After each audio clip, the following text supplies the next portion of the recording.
Welcome to doctor மைத்லேஸ் music therapy channel. இன்றைய பதிவில் how to enhance the memory, quality மெமரிலாம் எப்படி இருக்கும், நம்மளோட நினைவாற்றல் எப்படி செயல்படுறது, எப்படியெல்லாம் நம்ம நினைவாற்றலை சிறப்புப்படுத்திக்க முடியும் அப்படின்றத பற்றியெல்லாம் பார்க்கலாம். முதல்ல கொஞ்சம் சில பதிவுகளுக்கு முன்னாடி நம்ம சொன்னோம், நல்ல சரளமாக படிக்கணும், படிக்கிறதுக்கு தெரிஞ்சுக்கணும் அப்படின்னு நம்ம சொல்லிட்டு இருந்தோம். ஆனால் அது எவ்வளோ தூரம், அது எத்தனை பேருக்கு சாத்தியம்? ப்ரெசென்டட் சினாரியோவில் பிள்ளைங்க வகுப்பில் படிக்கிறாங்களா? Is there any skill to develop with regard to reading அப்படின்லாம் நமக்கு தெரியுமா? அவங்களுக்கு படிக்கிறது, சரளமாக படிக்கிறது ஒரு பெரிய திறமையில் சேர்த்திக்க அப்படின்றது அவங்களுக்கு தெரியுமான்னு எனக்கு தெரியல. வகுப்பில் இது போல் ஒரு ரீடிங் பீரியட் ஒன்று இருக்கா, இல்லை அது போல் இல்லை வீட்டில் தான் தாய் தகப்பன் அப்படி பிள்ளைங்களை ட்ரெயின் பண்ணுறாங்களா அப்படின்னு நமக்கு தெரியல. ஆனால் படிக்கிறதுல 2-3 ப்ளஸ் பாயிண்ட்ஸ் நம்ம பிள்ளைங்களுக்கு கிடைக்கும். என்னன்னு கேட்டால், ரொம்ப சரளமாக ஒரு வார்த்தையை, ஒரு பேராகிராஃபை நம்ம படிக்க நம்மளுக்கு அதில் இருக்கிற செய்திகள் நல்லபடியாக புரிஞ்சுதுன்னு சொன்னால் சுலபமாக அதை ரீட்டைன் பண்ணிக்க முடியும். ரீட்டைன் பண்ணிட்டா ரொம்ப வித்தவுட் மச் எஃபர்ட் என்ன பண்ண முடியும், நம்மளால் அதை ரீப்ரொடியூஸ் பண்ண முடியும். அதனால் சரளமாக படிக்கிறதுன்றதுக்கு இத்தனை பெரிய லிங்க்கு, பாசிட்டிவ் லிங்க் இருக்கு. ஆனால் மினிமமாக ஒருத்தர் இப்போ தான் புது பாடம், அது லாங்குவேஜ் மட்டும்தான் தெரியும், இங்கிலீஷ் தெரியும், அதில் இருக்க அந்த இங்கிலீஷில் இருக்க அந்த பாடம் அதை படிக்கணும். இல்லை தாய்மொழியான தமிழில் இருக்குது, இல்லை தாய்மொழி வேறு பிறவங்களுக்கு பிற மொழிகள் இருந்தாலும் அந்த தாய்மொழியில் இருக்கிற பாடத்தை நம்ம பார்த்து படிக்கணும். புதுசு அப்படின்னு சொன்னால், புதுசு அப்படின்னா அது என்ன பண்ணோம், கொஞ்சம் எழுத்து மனசில் வாங்கிட்டு அந்த செய்திகளை கரெக்டான பதங்களாக, தட் இஸ் வேர்ட்ஸை சிறப்பான முறையில் நம்ம படிக்கிறோமா அப்படின்னு பார்த்து முதல்ல படிப்போம். ஒரு தடவை 2 தடவை படித்த பிறகு நம்மளுக்கு கொஞ்சம் ஸ்பீடு வரும், வேகமாக படிக்க முடியும். அந்த மாதிரி சமயத்தில் பொதுவான normal reading, we know the language, we know the subject, then we can able to read அப்படின்னு சொன்னால் ரீட் வெரி வெல் அப்படின்னு வரணும்.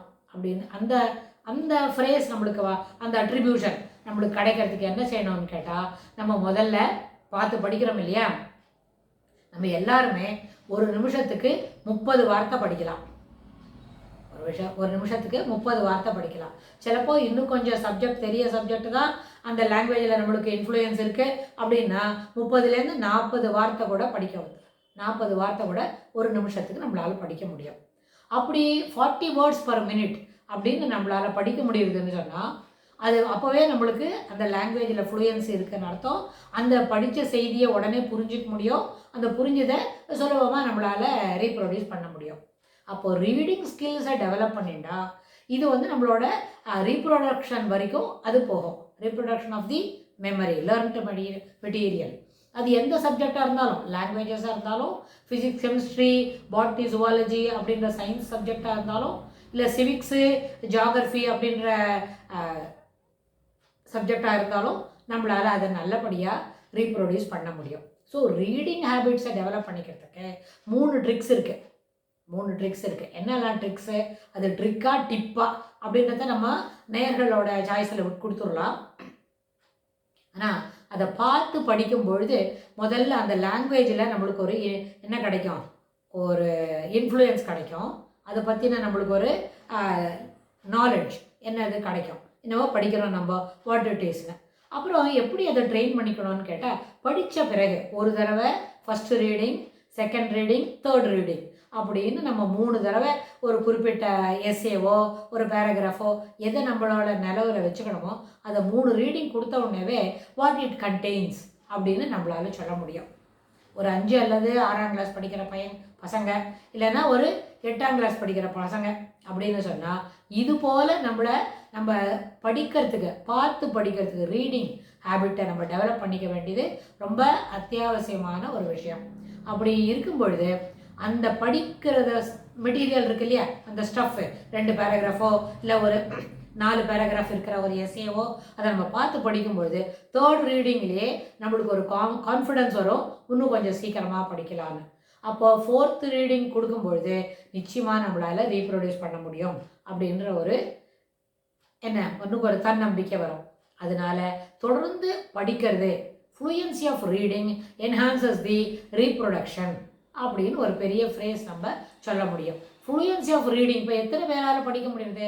அந்த மாதிரி ஒரு ஹேபிட் இருக்கா? இல்லவே இல்லை. சும்மா அப்படி மேலோட்டமாக இல்லை, நல்ல வாய் விட்டு ஓரலாக என் வெளியில் கேட்கறதுக்கு அளவுக்கு, தட் இஸ் ஆடிபிள் ரீடிங். அப்படின்னு மனசுக்குள்ளே படிக்கிறேன்னு படிக்காமல் வெறுமை கண்ணை மட்டும் அந்த லைனில் ஓட்டிட்டு படித்ததை அடுத்த பேஜ் திருப்புறது அப்படி இல்லை. தட் இஸ் யூஆர் என்ன பண்ணுறோம், நம்மளையும் நம்ம ஏமாற்றிக்கிறோம், பக்கத்தில் இருக்கிறவங்களையும் நம்ம விஆர் என்ன பண்ணுறோம், அவளை டிசீவ் பண்ணுறோம் படிக்கிற மாதிரி.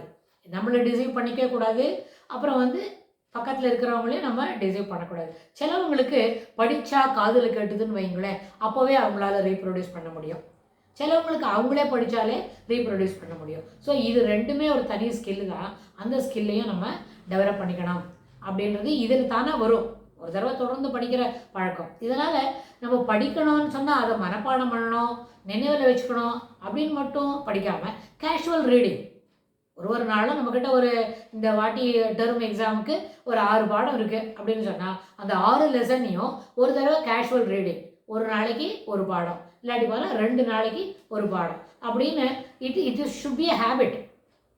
ஒரு நாளைக்கு காலையில் எடுத்து வச்சுக்கிட்டா நம்மளுக்கு படிக்க ஆரம்பிக்கும் போது ஒரு 10 மினிட்ஸ் ஆகும். அப்படின்னா 10 நிமிஷமாக அந்த பாடத்தை படித்து நம்ம reading, oral reading, allowed reading. கண்ணால் பார்த்து படிக்கிறது இல்லை, வாயை திறந்து வார்த்தைகளை உறக்க சொல்லி படிக்கிறது தான் லவுட் ரீடிங்.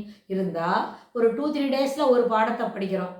அது மாதிரி 6 பாடத்தை படிக்கிறதுக்குன்னு சொன்னால் கேஷுவலாக அதை நினைவில் வச்சுக்கணுன்ற ஒரு அந்த பெர்ஸ்பெக்டிவ் இல்லாமல் சும்மா நம்ம படிக்கிறோம் அப்படின்னு சொன்னாலே அது பெரிய விதமான பாசிட்டிவ் இன்ஃப்ளூயன்ஸை நம்மளோட மெமரிக்கு கொண்டு தரும். இதுக்கு தொடர்புடைய செய்திகளை நம்ம வரப்போகிற பகுதிகளையும் பார்க்கலாம், தொடர்ந்து பார்த்துட்டு இருக்கலாம். ரொம்ப சுவாரஸ்யமாக இருக்கும். தேங்க்ஸ் ஃபார் வாட்சிங்.